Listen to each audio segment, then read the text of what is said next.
Hey,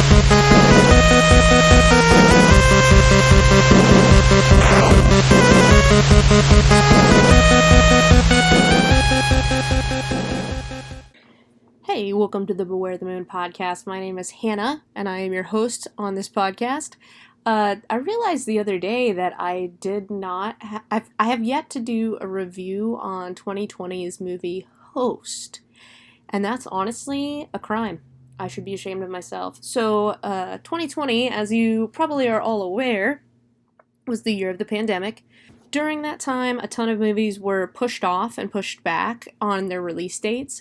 I remember I had been waiting for quite a while for the Candyman remake, and that got pushed back, I think, 3 times. But instead, this of pushing any movies back or out or whatever, these guys who did Host decided it would be a really good idea to do a movie based in the pandemic and what was going on during the pandemic. So Rob Savage is the director, and he and his friends kind of just got together and were like, hey, let's make a movie. He's got some acting friends, and he's got some film friends, and some makeup friends.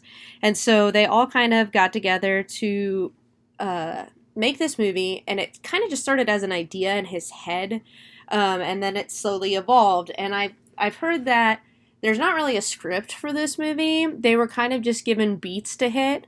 And because all of the actresses, Teddy's not an actress, so all the actresses kind of knew each other. Teddy is the only outlier, but the rest of them are all actually friends. And because of that, it kind of like dialogue flows really smoothly in this movie. The improv is really good. The lines are really, really fun.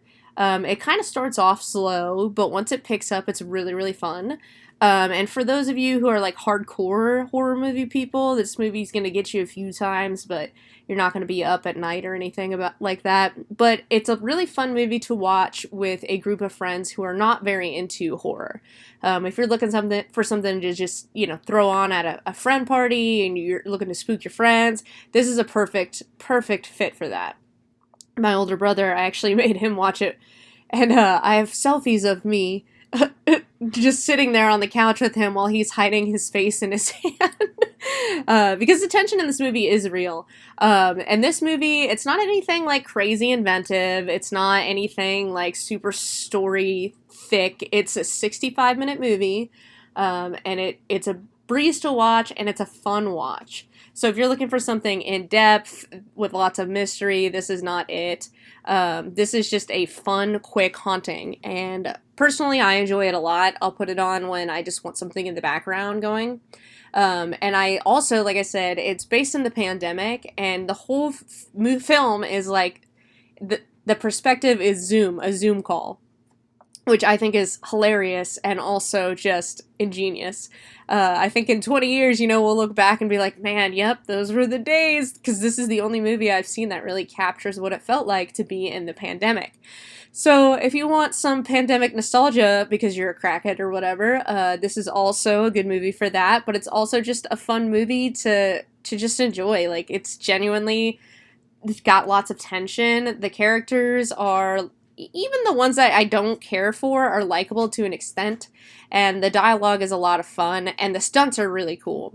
I guess the director kind of talked to the stunt team, Lucky 13 Action, and they were like, hey, the stunt guys were like, hey, what do you want us to do? And they were like, I don't know, what can you do?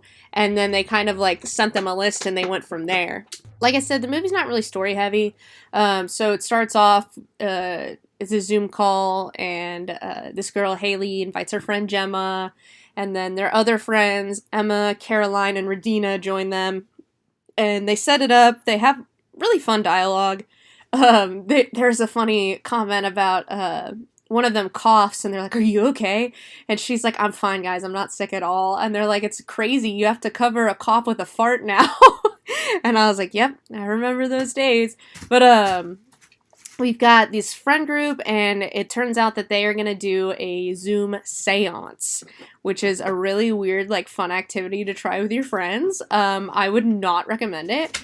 Even before watching this movie, I would not have recommended it. So they're joined by their friend Ted, who is with his new girlfriend, quarantining, and he's got some funny comments about things. And this movie is actually really kind of clever. You don't have to pay attention to the movie, but if you do, it just enriches your experience. Like I said, I kind of put it on in the background the first time I watched it, and I wasn't that into it, but then it sucked me in, and now I just kind of have it on in the background in general when I just need some kind of noise in the background. But like Caroline shows them her background for her Zoom meetings is her walking into the room and getting something out of her dresser and getting on her phone.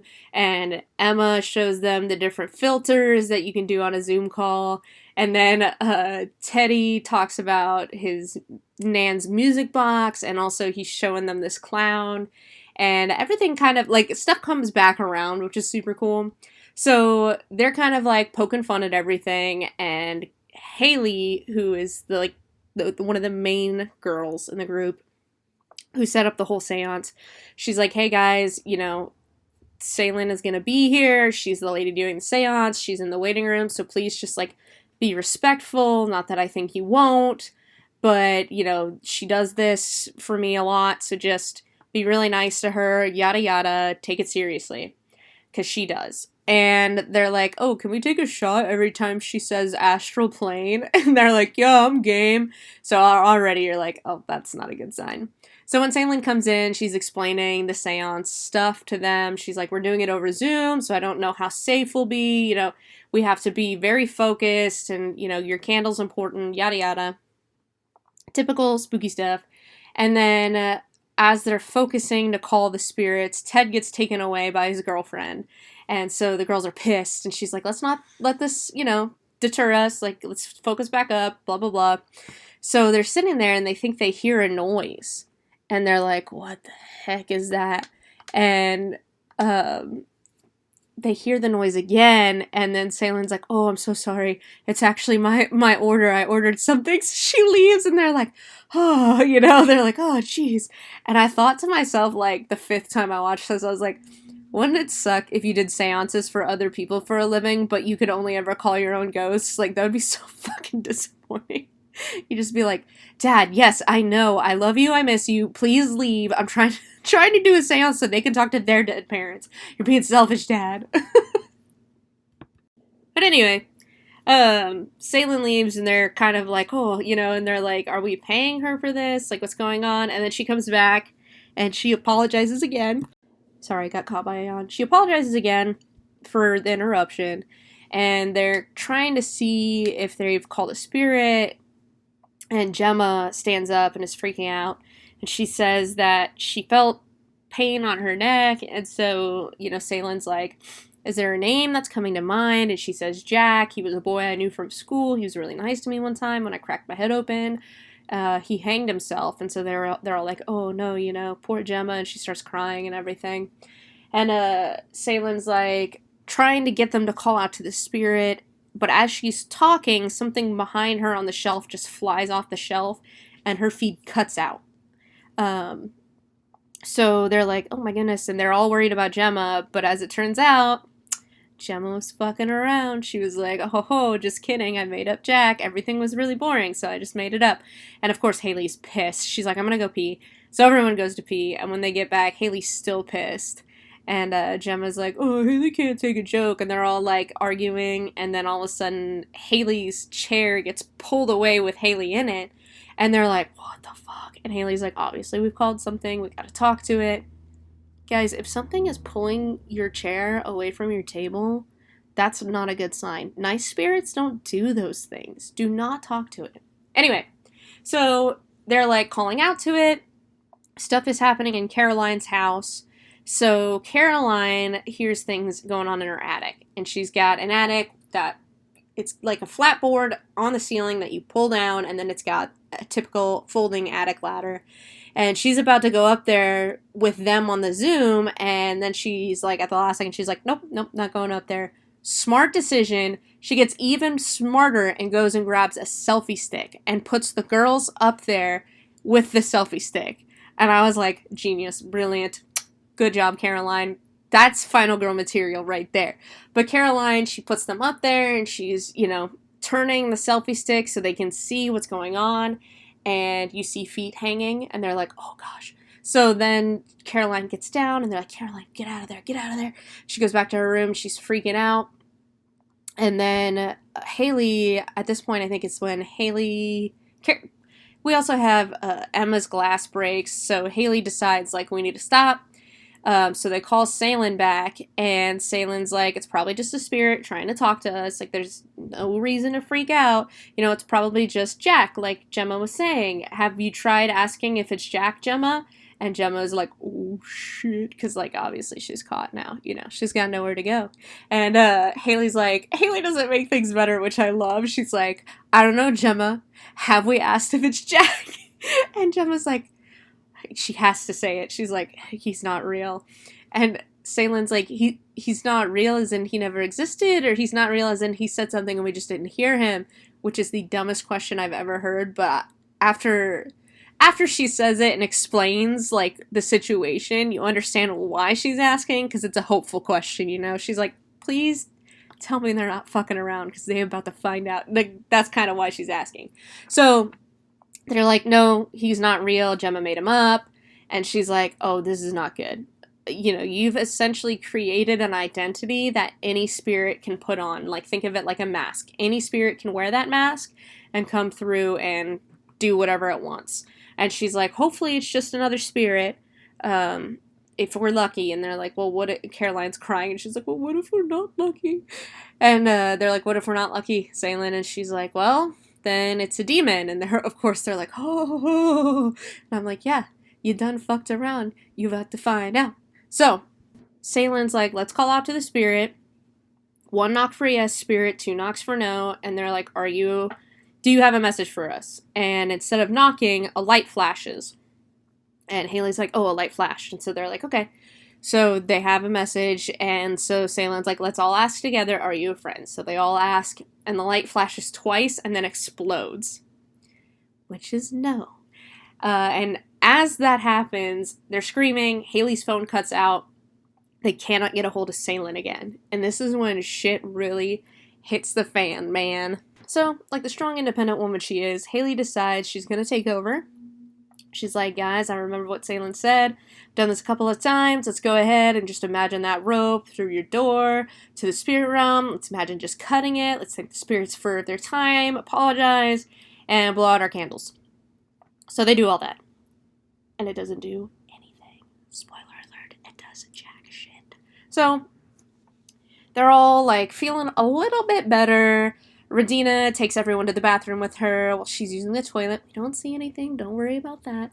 But she's like, hell if I'm gonna go somewhere by myself right now. Do I look stupid to you? She calls her boyfriend. He doesn't answer. His phone is in the bathroom. She's like, guys, did you see Alan leave? And they're like, no. So she's like, I'm gonna call his brother. Maybe he went to his brother's. And as she's doing that, Gemma's like, guys, I think I'm gonna head out. And they're like, well, maybe we should wait for Radina. And she's like, nah. Radina had put herself on mute and walked away. So she's like, hey, bye Emma. And she's like trying to say bye to Caroline. They're like, Caroline, where are you? And they see her walk through the door and go over to her dresser and open her dresser and grab her phone and stare at her phone. And they're like, is she on mute? Can she not hear us? And they're like, oh, I think that's her background. And then all of a sudden something comes at the screen of Caroline's computer, and the computer is like, and so Haley's like, I think her laptop just fell. Maybe I should call her. So she's trying to call her, and she's getting nothing. In the meantime, Emma is walking through her own house downstairs, and she sees a filter just standing in the corner. And this is not a fun face filter, y'all. This is one of them filters that you're like, it's like this creepy-ass mask, and it's staring off into the distance until she reaches her hand out and goes to touch it, and then it stares her right at her, and you're like, ooh, give me shivers the first time I saw it. So then she backs up, and she's like, holy tits, basically. She grabs some flour, which is a smart move, and starts kind of shaking the flour in front of her. I don't think she shook it far enough to have hit the entity if it was standing where it the filter was, but she does get a good amount of flour on the floor, well enough that we can see footprints moving through it when she looks down. Of course, she freaks out. All of the cabinets and drawers in her kitchen slam open, stuff starts falling out. She runs through screaming, and they're sitting there, Gemma and Haley are sitting there watching, and they're like, oh my gosh, Emma, you gotta get out of there, you gotta get out of there. And as she's staring through the doorway to her kitchen, she's like, you can tell she's like, should I go back in? What should I do? So she's about to go back in, but then we look down and see flower footprints, which I love. And then she runs back upstairs and slams her door shut, gets under her covers, and they're like, okay, we just all need to get out of our houses. Haley's had some weird shit happening in her house too, just stuff slamming, things falling, and they're like, we just gotta get out. All of us have to get out. Everybody, let's go. We're all going to go at once. And then they're trying to get Radina's attention. And they're like, Radina. And she is like, what? And the second she says, what? Alan falls from the ceiling and fucking he's dead. So she goes to run out of her own apartment. And she gets grabbed and dragged away. And she's screaming. And then there's a little blood splotch on her screen. And that's it. That's the last we hear from Radina. And everybody's like freaking out, and as they're about to leave, Caroline starts like appearing and disappearing, and her face is bloody, and you can just tell whatever has her, whatever spirit this is, it's slamming her face into her keyboard. And it's really funny because I didn't notice the first watch, but the second watch I did.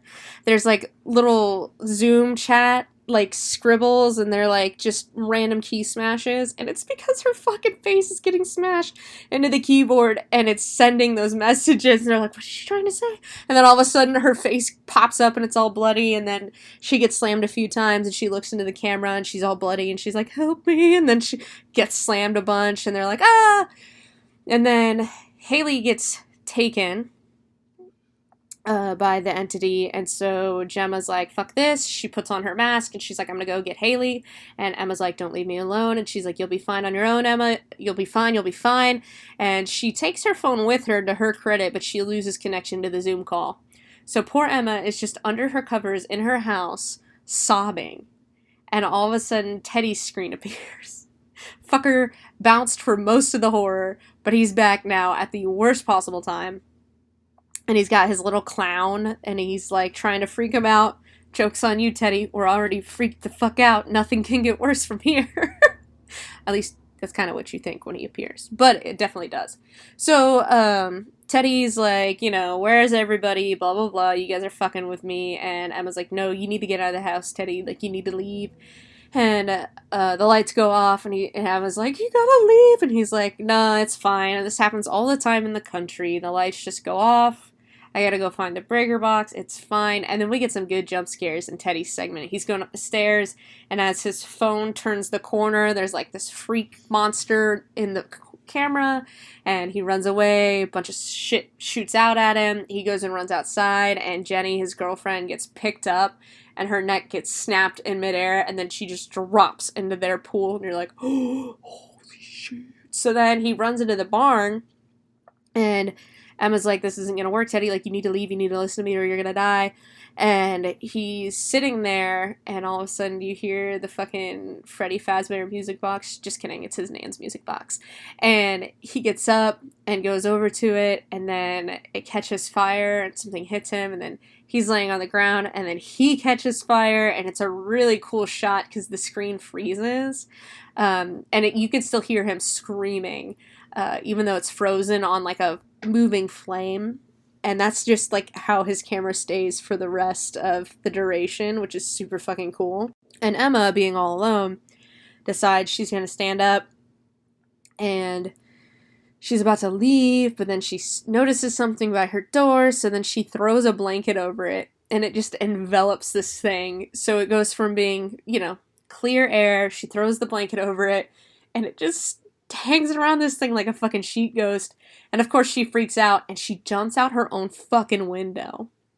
And it's so cool because her phone or her laptop or whatever it is hits the ground first, and we see her slam into a picnic bench. And it is fucking awesome. And these actresses had to do, like, basically, because this was the pandemic, they had minimal contact with everyone else and minimal physical contact with the stunt coordinators and all that sort of thing. And these actresses did their own stunts. And they did their own makeup. They had a Zoom call with makeup artists, and they would, instruct them on how to do their makeup. And it looks fucking great. Everything about this movie looks really, really good. So they've got the screens now of Caroline's just looping through, Teddy's has got the flame, Regina's got the blood splotch, and then Emma's is on her broken picnic bench. And we hear something in Haley's screen, and all of a sudden we hear this glass shattering, and Gemma crawls through her window.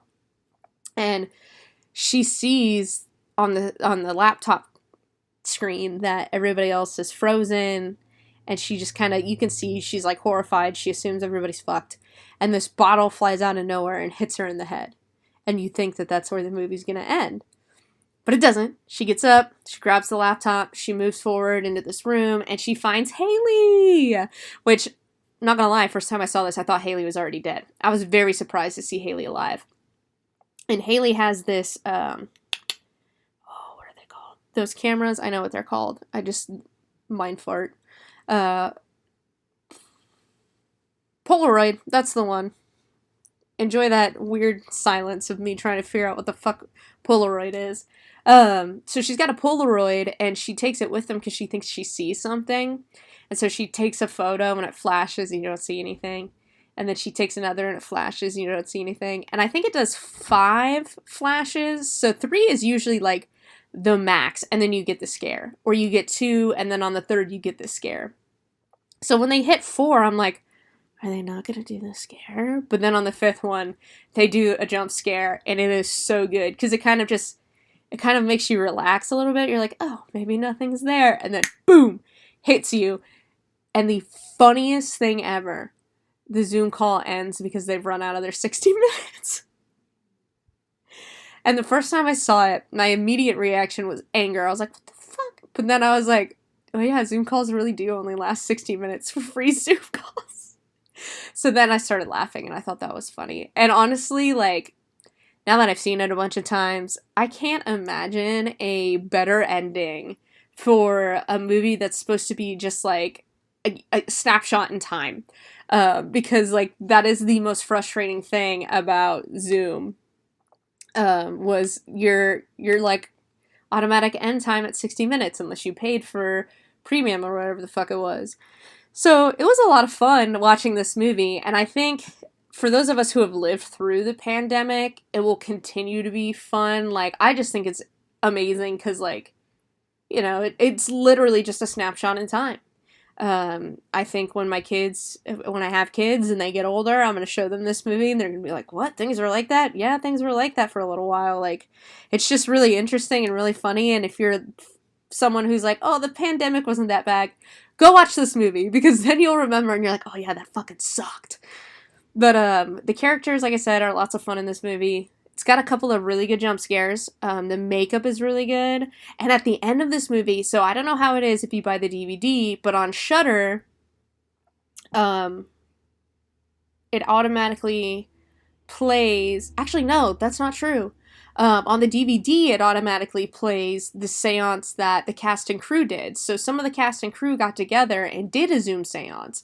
And it's really fun because you can see where they pulled some of these ideas for the movie from. And it is super cool, and it's super freaky. Because some of the stuff that, I mean, of course they could doctor it, whatever. But it's really spooky, the stuff that goes on in their seance. Like, they lose track of their spiritist, I guess you would call her, who's helping them conduct the seance. So they have to call her, and then that's what happens in the movie. It's really funny. Like, you can definitely see where they pulled some of the inspiration from. But I think overall this movie, I mean, it's 65 minutes. It's a quick watch. It's a lot of fun. And the character dynamics are also a lot of fun. And I think a big portion of that goes to just the acting on the actresses' parts, and then also their real-life friendship. They work really well together in this movie, and I absolutely love this movie. Like I said, it's just going to be interesting to see how this movie ages, and how many generations like go by before people forget that that's what it was like. It's an interesting snapshot, and this was done by a bunch of indie filmmakers who were like, let's just make a movie. Like, fuck it, we're bored. This is a pandemic. We got nothing better to do. Let's make a fucking movie. And it turns out really fun. Really, really, really good. It's not like horrifying or horror scary. Like, it's kind of like Paranormal Activity level, but it's really fun to watch with a group of friends with the lights off. Recommend not watching it while your dogs are chewing on plastic bottles. Kind of ruins the ambiance of the movie. But I do recommend this one. You can find it on Shudder. Sometimes you can find it in Walmart on DVD, and you can definitely order it on DVD from Amazon or something else, I'm sure. But anyway, let me know what you guys thought of Host if you've seen it. If not, go watch it and then let me know. This has been Beware the Moon podcast. Everybody stay blessed, stay safe, and as always, beware the moon.